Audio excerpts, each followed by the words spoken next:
Eccoci in studio, c'è stato un blackout improvviso che ha colto tutti di sorpresa, non era mai accaduto.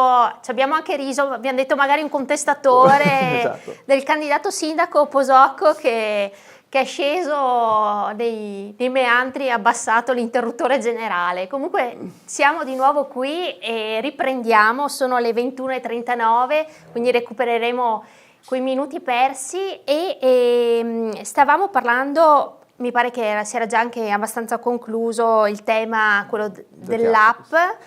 No, è l'app, ha ragione. Sì. L'app rientrava poi nel progetto complessivo dopo naturalmente per cercare di mettere in uno smartphone il tutto Sì. per aiutare i turisti. È stata contestata da qualcuno, ma è stata apprezzata da altri. Tra l'altro l'ultimo passaggio che abbiamo fatto abbiamo inserito anche il percorso, quello delle panchine contro la violenza sulle donne, quindi è stato anche un bel messaggio per la gente. È uno strumento che va utilizzato. Potevamo spendere meno se pensavamo al progetto complessivo all'inizio, facendolo per step, sono andati su un po' sui costi, ma non sono soldi buttati assolutamente. Anzi, in un territorio dove se impariamo a fare squadra, tra i 15 comuni UNESCO, otterremo tante soddisfazioni, perché non dobbiamo più ragionare come Vittorio Veneto, ma dobbiamo ragionare come un turismo importante che riguarda i 15 comuni. Stanno arrivando tanti turisti. Il turismo in Veneto è aumentato del 15% negli ultimi 2 anni e l'aumento si è verificato quasi tutto in area UNESCO. Tra l'altro anche il percorso, il cammino da Vidora a Vittorio Veneto, stanno arrivando sempre più turisti. È un qualcosa che nei prossimi anni vedrete che ci accorgeremo dei benefici.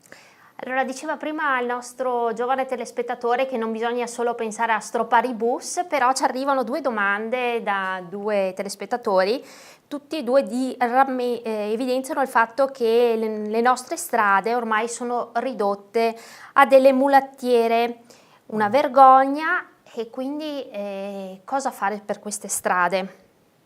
È in programma qualcosa? Sì, allora diciamo... in certi settori non abbiamo brillato in questi anni, è stato un problema secondo me che si può risolvere perché è stato un problema di programmazione e organizzazione soprattutto. Le risorse ci sono, già ci sono quelle del 2024 da spendere per le asfaltature, anche se devo dire la sincera verità, abbiamo avuto una frana importante in via delle Perdonanze dove dobbiamo intervenire.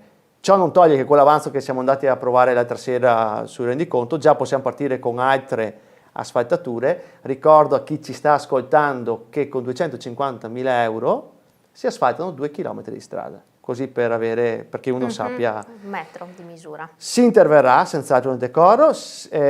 Posso fare degli esempi su cose che mi stanno a cuore da risolvere subito. C'è via Roma, devono partire i lavori, potevano partire, ma devono partire. Sta Benedetta via Martiri. Sì, qui abbiamo sempre la nostra telespettatrice Fiorella che Eccola. Ogni candidato sindaco chiede cosa intendete fare per via Martiri. Là c'è da intervenire proprio dove si vede, là senz'altro, perché è un centro storico, non si può lasciare così. Le risorse ci sono, con la prima variazione di bilancio si mettono subito i soldi per questo intervento, quindi contiamo di partire. Poi ce ne sono da fare da un punto di vista di recupero delle strade cittadine, stroppare le buse, sì. È un discorso, ripeto, di programmazione e organizzazione.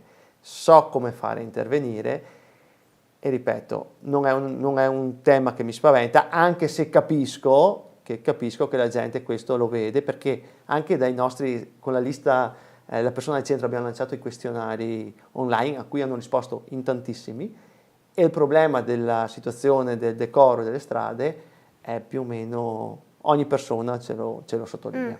E a proposito di decoro, anche sicurezza, dice una telespettatrice: come pensa di risolvere il problema delle zone buie di Vittorio Veneto dove ci sono spacciatori e bulli che danno fastidio? Allora, zone buie ce ne sono.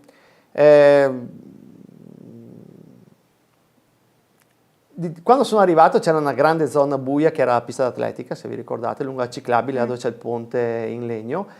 Lì quella volta sono stato criticato perché ho tagliato la siepe, vi ricordate le polemiche, però abbiamo risolto un problema. E zone buie della città ce ne sono, vanno col project che abbiamo, che doveva andare in consiglio comunale, uno dei punti degli ultimi consigli comunali.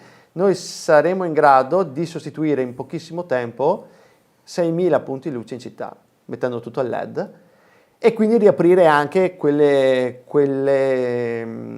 lampade, quei punti, quei lampioni, che adesso per esigenze purtroppo sono lampioni che consumano tanto, per esigenze abbiamo dovuto spegnere. Quindi senz'altro una cosa che era un punto che doveva andare in consiglio comunale, e quindi il prossimo sindaco se lo troverà come primo punto al consiglio comunale, e quindi 6.000 punti luce verranno sostituiti immediatamente. E quanto alle frequentazioni, qua dicono i bulli che danno fastidio, penso anche alla situazione che si è ingenerata lì al Quadrilatero, ma anche in stazione delle corriere o dei treni. Sì, stazione del corriere sono andato anche oggi a vedere, sono sempre gli stessi, Quadrilatero, stazione dei treni, vanno giù vicino al Meschio, sul ponte là del Meschio, sono sempre loro.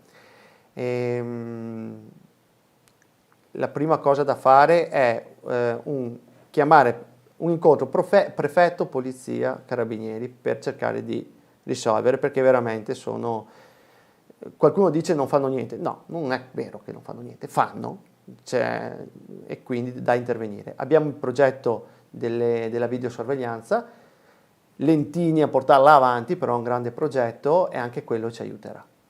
A proposito di Quadrilatero, commercio, abbiamo visto nei giorni scorsi ha riaperto una delle vetrine buie che si è animata con la libreria Il Treno di Bogotà. Ecco, quali azioni mettere in atto per rilanciare anche il commercio cittadino? Cosa può fare un'amministrazione comunale? Tra l'altro al Quadrilatero venerdì prossimo, credo, ci sarà un'altra manifestazione organizzata dagli gestori, dai negozianti, per cercare di portare gente al Quadrilatero e valorizzare l'area. Sono bravi perché ci credono, e i risultati comunque si sono visti. Sì. E i risultati si stanno vedendo. Cosa può fare l'amministrazione?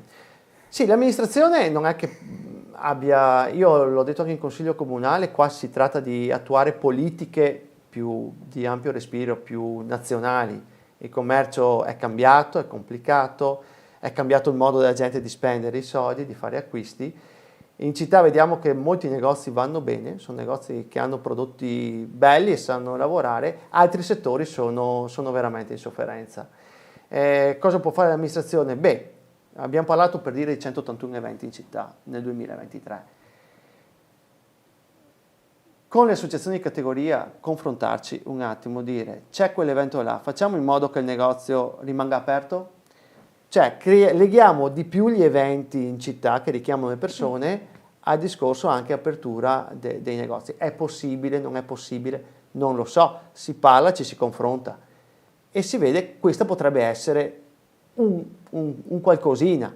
Ripeto, tutto deve partire però da politiche più ampie. Il confronto con i commercianti va sempre fatto, tipo sulla chiusura di Serravalle. Quante volte mi sono scontrato con i commercianti di Serravalle? Avevano ragione loro.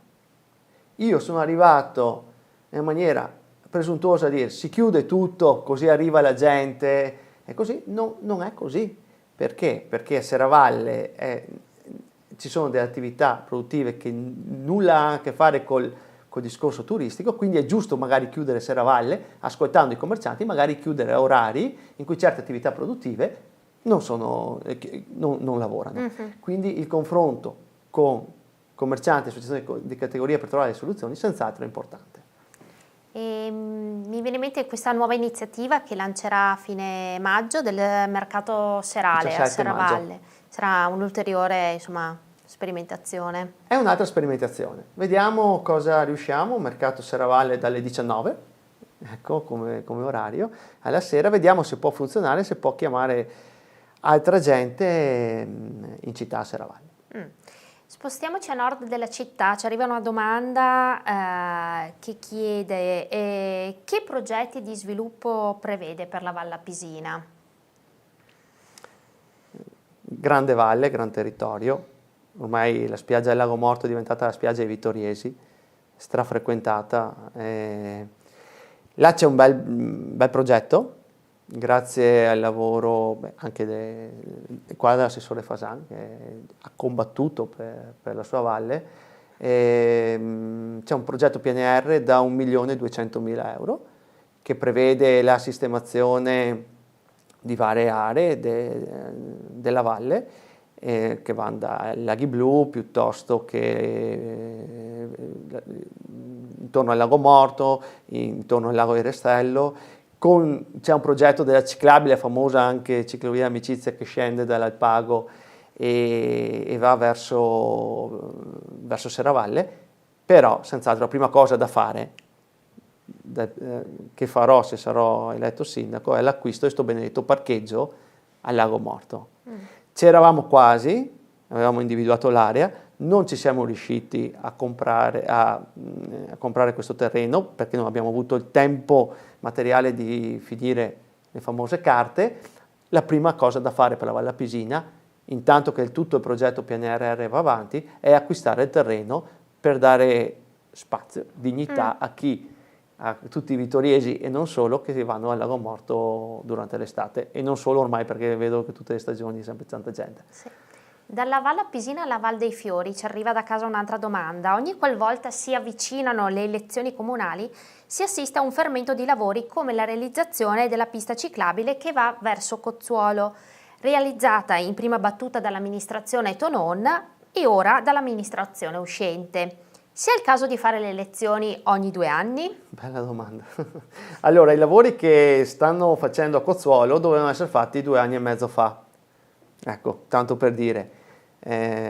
Sono un investimento, non mi ricordo bene, di 30.000 euro, però i lavori potevano partire 2 anni e mezzo fa. Facendo questo, diciamo, la gente dice fate i lavori sotto elezioni.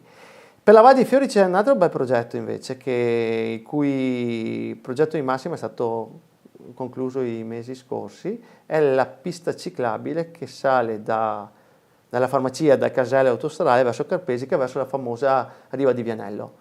Abbiamo fatto il progetto, dobbiamo trovare i soldi, però c'è il progetto per la prima volta di questa ciclabile. Poi una cosa che devo fare subito è rifare la convenzione per la gestione del Parco San Valentino. C'è questa associazione a Cozzuolo, l'associazione di ragazzi che tengono puliti, che tengono in una maniera meravigliosa il parco.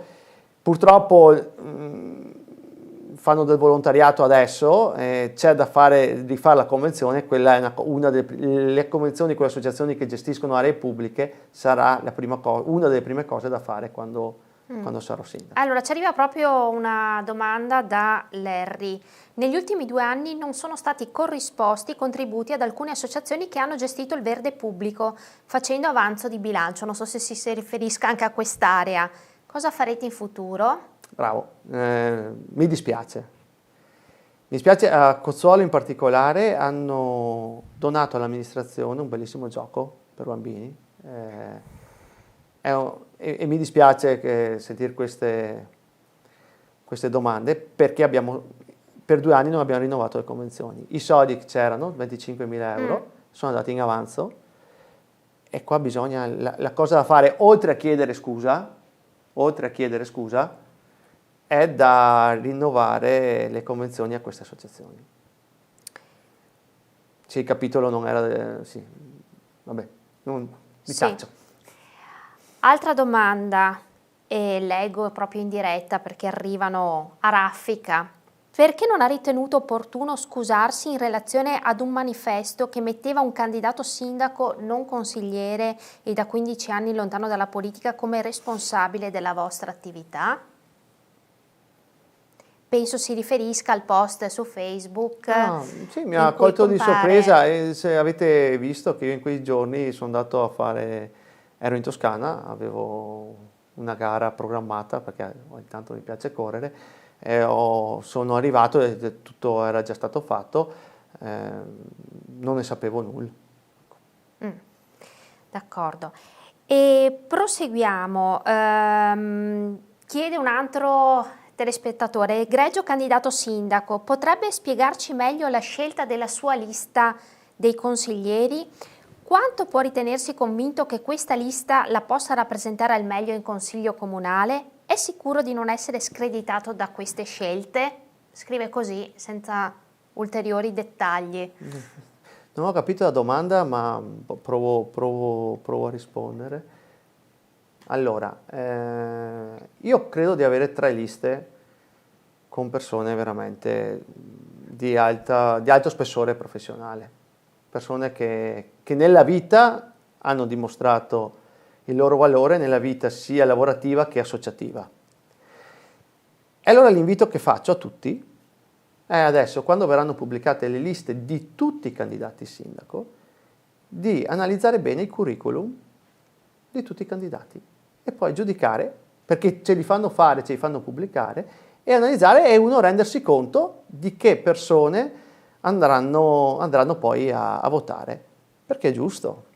Certo è che se in ogni lista ci sarà qualcuno che a uno sta più simpatico dell'altro e l'altro meno simpatico, però devono secondo me fare un discorso di valutazione complessiva. Ecco, nel caso di Vittoria, quale sarà la prima azione simbolica che vorrà fare da sindaco di Vittorio Veneto? La prima azione, ce ne sarebbero tante da fare. Sì, abbiamo sentito già delle Ne priorità, sono tante da delle fare. cose Allora, per a me quartieri. interessa innanzitutto sistemare variazioni di bilancio subito, partire col progetto Ceneda, partire con Via Roma e partire con mettere le risorse per vie importanti come Via Martiri. Bisogna farlo. Senz'altro poi ci sono tutti gli eventi estivi da far partire, mi riferisco a tutte le manifestazioni sportive, ultracycling, il meeting di atletica, la sagra di Sant'Augusta, il vintage, la festa dello sport, i burattini, la festa delle famiglie, la festa del cioccolato. Bisogna un attimo sistemare. Ce ne sono tante cose da fare subito in breve tempo e che sono fattibili e si possono chiudere in pochissimo tempo. Caso di Vittoria, qualche idea già per la sua giunta? Beh, le idee nella testa ce le ho. Oltre che per la giunta, so che saranno eletti consiglieri in gamba, come dicevo prima, il valore che secondo me hanno dal punto di vista professionale e anche tutta l'esperienza associativa che hanno, senz'altro coinvolgerli di più negli assessorati, nel senso che il consigliere deve collaborare di più con l'assessore nei temi dell'assessore per portarli avanti insieme, perché ripeto, sono anni in cui da solo non vai da nessuna parte, ci sono tante cose da fare, tantissime, e veramente mi piacerebbe avere un consiglio e una giunta che lavorano insieme. Abbiamo sentito adesso che la sua attenzione verso alcuni lavori pubblici terrà a sé quindi l'assessorato ai lavori pubblici in caso di Vittoria? No. L'assessorato ai lavori pubblici, ci sono persone che hanno molte più capacità di me in questo settore. Ecco, lei non è l'unico candidato sindaco e nel caso in cui non si arrivi alla vittoria al primo turno ma si vada in ballottaggio e il suo nome non figuri, lei darà qualche indicazione? No, a parte che secondo me gli anni in cui uno dà l'indicazione poi la gente comunque fa quello che vuole, sono convinto di questo. No, io personalmente valuterò che persone saranno elette, se non vado io al ballottaggio vedrò nelle due coalizioni quali persone sono elette e in base alla qualità dei consiglieri eletti magari prenderò le mie decisioni. Abbiamo sentito prima che lei è sostenuto da 3 liste e si parlava anche di una possibile quarta lista sempre per opera come regista di Gian Antonio Darè. Ci sarà questa quarta lista? Beh, io Gian Antonio Darè lo ringrazierò sempre per quello che mi ha dato, per come si è comportato e per l'impegno che ci mette adesso per stare al mio fianco. Gli è costato, cioè capisco, ha avuto da persona che ha portato avanti un movimento, si trova così espulso e è una gran persona. Ha proposto la quarta lista, diciamo che non ci sono i tempi tecnici per riuscire a chiuderla perché entro l'11 di maggio dobbiamo fare tutto, quindi ringrazio le persone che si sono rese disponibili per la quarta lista, però appunto non riusciamo a chiuderla. Lei ha programmato degli incontri pubblici per farsi conoscere nelle prossime settimane? Ce ne sono tanti, per il giovedì sera c'è in biblioteca un incontro di Forza Italia, poi ci sarà la presentazione della lista di Tony Darè, ci saranno incontri sparsi in tutti i quartieri, ci sarà un incontro importante al Dante il 16 di, segnatevi, 16 di maggio alle ore 18:30. Su che tema? Sulla presentazione del programma, proprio, quindi invito anche i cittadini a venire a questi incontri e poi avanti, cioè, dappertutto in tutti i quartieri. Adesso parte la campagna elettorale, adesso ci faremo sentire. Ecco, sentivamo prima anche un incontro su Ceneda, Villa Papadopoli, questo c'è già una data? Non c'è ancora la data, ma c'è l'incontro. Quindi... Sì. E ecco, quindi quale città vorrebbe Posocco e la sua coalizione per i prossimi 5 anni e oltre? A me piace questa città, quindi voglio questa città sistemata, cioè girando il mondo, girando l'Italia, ci rendiamo conto che qui abbiamo dei problemi, indubbiamente ci sono dei problemi, possiamo migliorare, però viviamo in una città meravigliosa, veramente abbiamo tanto da valorizzare. Piacerebbe una città più positiva, più consapevole di ciò che ha, di ciò che può avere, di ciò che può creare, del mondo associativo che c'è, è un mondo associativo meraviglioso, tanta gente che si dà da fare. Dobbiamo sistemare delle cose, ma ce la faremo tutti quanti perché veramente la città lo merita e ce lo meritiamo anche noi. E per chiudere, ecco, perché votare lei e la sua squadra l'8 e il 9 giugno? Perché siamo un gruppo di persone che anche diverse, ma tutti con l'unico obiettivo. Non siamo guidati da logiche politiche, partitiche. Siamo giovani, l'età media per dire della lista persona al centro è di 49 anni, tutti con esperienza professionale e associativa e sappiamo di cosa stiamo parlando e tutta gente che ha tanta voglia di lavorare. Grazie al candidato sindaco Gianluca Posocco per essere stato qui con noi. Grazie a voi. Tra l'altro non era la prima volta, giusto, negli studi della Tenda TV? Ancora. No. E la città che vorrei vi dà appuntamento venerdì 10 maggio, sempre alle ore 21. Avremo con noi ospite la candidata sindaco Luisa Camatta, l'ultima candidata sindaco al momento nota, quindi per il momento ci sono 4 candidati sindaci, ma lo si saprà poi ufficialmente solo sabato a chiusura della presentazione delle liste quanti sono i candidati e poi dalla prossima settimana doppio appuntamento il lunedì e il giovedì e inizieremo a conoscere lista dopo lista le varie liste che compongono le coalizioni a sostegno dei candidati sindaco. Questa e le altre puntate le potete rivedere sul sito della Tenda TV www.latendatv.it e sui canali social. Ringrazio come sempre Federico, la regia e i tecnici e ovviamente anche voi telespettatori che vedo che state seguendo con attenzione e lo dimostrano anche le tante domande che arrivano e non tutte, mi scuso, sono riuscita a formularle, ma i tempi sono questi. E grazie ancora e buona continuazione di serata.